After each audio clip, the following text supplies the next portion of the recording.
నమస్తే. మానవుడే మహనీయుడు, మనిషే దేవుడు. సత్యమేవ జయతే.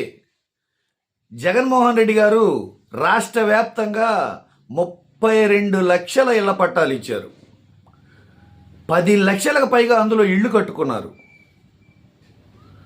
కానీ మా గ్రామంలో ఒక్క ఇళ్ల పట్టా కానీ, ఒక్క సెంటు భూమి కానీ ఇవ్వలేదు ఈ గోపిరెడ్డి శ్రీనివాసరెడ్డి. పైగా ఆ పేరు చెప్పి బీసీలు సాగు చేసుకుంటున్న వ్యవసాయ భూమిని కబ్జా చేసి అందులోని మట్టి కూడా అమ్ముకున్నాడు.